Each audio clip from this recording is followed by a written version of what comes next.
Hey, what is up, everybody? This is Stevie Breech coming to you. It is Saturday, and tomorrow is the Night of Champions pay-per-view, and I have not done a pay-per-view predictions video. I am as surprised as you are. As I said in a video just the other day about the whole Triple H thing, I am not that pumped up for this pay-per-view right now. I don't think that the TV shows have been really bad going into this, but for some reason, I don't know if I'm coming off the come down from being at SummerSlam. It's just like it's just sad, when you go to a show and you gotta go home. But being to all those shows I went to last month, I'm not sure really what it is. But Night of Champions is on Sunday, and overall the card looks pretty good. So let's make a little prediction video, talk about what's going on in wrestling these days in WWE. Start with the undercard.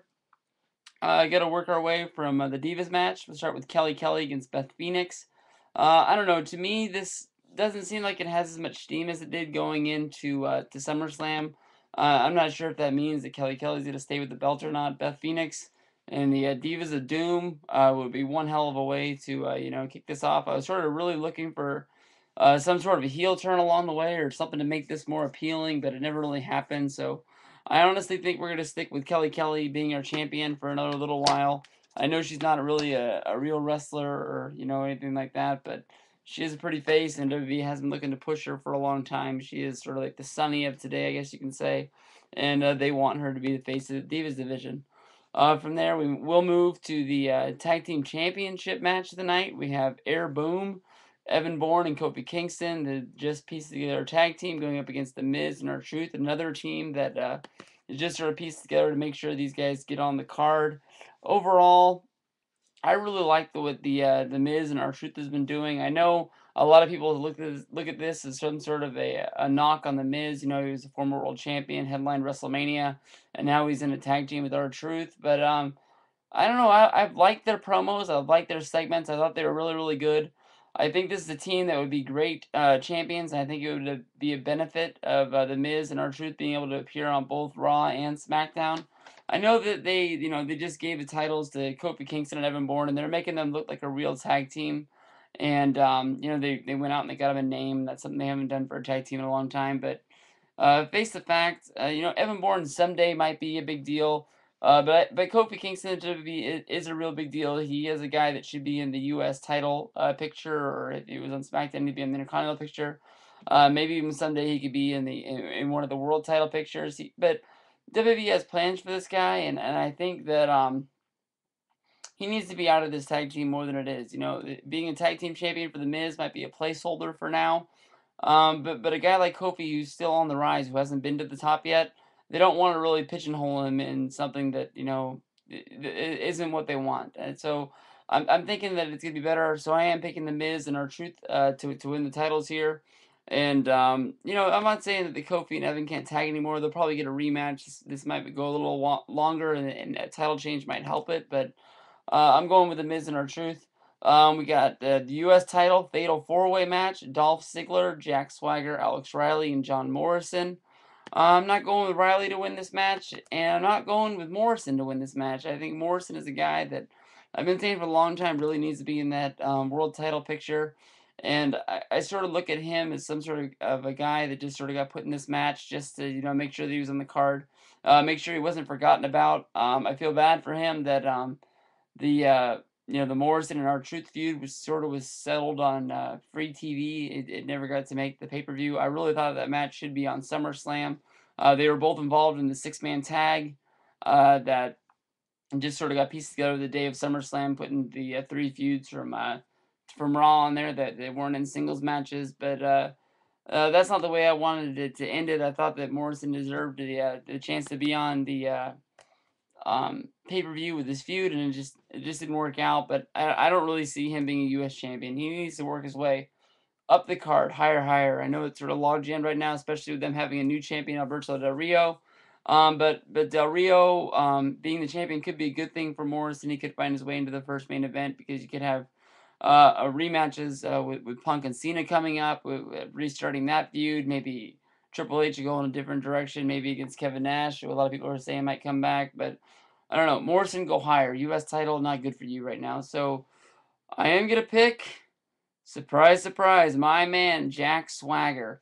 I'm thinking the whole storyline with Vicky, it's not going to be going anywhere if Dolph wins this match. Either Swagger has to win this match, or Swagger needs to help Dolph lose this match. Even if he has to make some sort of goofy mistake, something's gonna happen with them because that's a storyline. These two heels right now, so that's the way to be going. But since Swagger's the man, picking Swagger to be the first time U.S. champion, and I don't think there's anything wrong with him being U.S. champion. That world title that he had last summer, that was a long time ago. And anybody that is going to use that against my argument, to saying that Swagger needs that jump start and the belt's one hell of a way to do it. Um, Anything right now is better than anything. I mean, this guy's was losing superstar matches not that long ago, so my boy's got to win. He's got to win here. I mean, if he wants to make it count. Then we go to the world title pictures. We got Randy Orton against Mark Henry.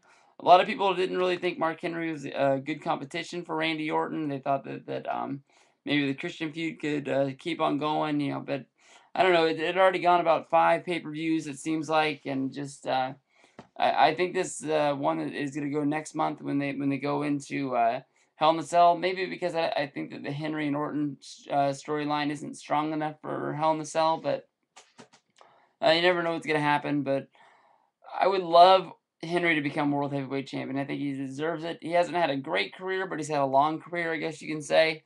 And yeah, it is what it is. I mean, I think Henry would be a great champion. He's a guy that if he was champion and defeated your babyface, I think the babyface is really gonna have to muscle up and work hard in order to beat him.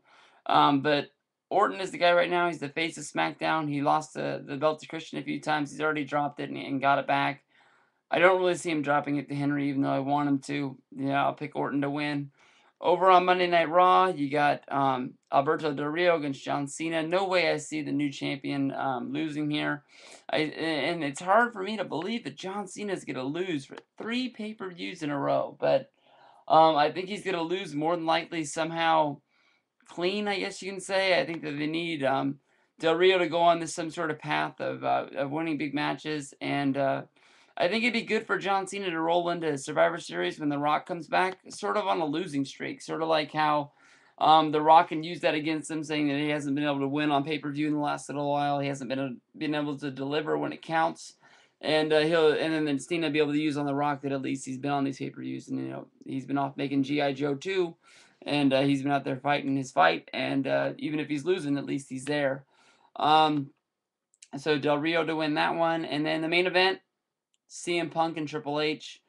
I don't know. They have a whole bunch of stuff on WWE.com right now trying to pick who the new COO is gonna be. So I guess that makes me want to think that Punk's gonna win this match. But why in the world would Triple H come back from being gone so long just to come back and put CM Punk over? It doesn't make sense. It doesn't fit his MO as a wrestler and a backstage guy. Kevin Nash, please stay away. I know everybody in the world is thinking that you're going to come interfere in this match, and yes, it makes sense storyline, but Kevin Nash, stay away. I don't want you anywhere near this match. I don't want 2 pay-per-view endings with the same finish. This is not WCW. This is WWE. It's not 1996. It's 2011, and I don't know. This is probably going to be the best match of the night. These guys are really going to deliver in the ring, whether if they like each other or if they don't. But this is what I picked to be the money maker. This is what I think that everybody's talking about, and this is what people are paying to see. So I'm ready to see one hell of a match. Um, I don't know who the hell I want to win. Triple H is my guy. I'm sort of dogging on him right now. I think he's coming in. He's stealing CM Punk's slot. I want CM Punk to win because I don't want the storyline to die. But I think a lot of the air has been taken out of CM Punk already. So I don't want to push. So I'm going to pick Triple H to win.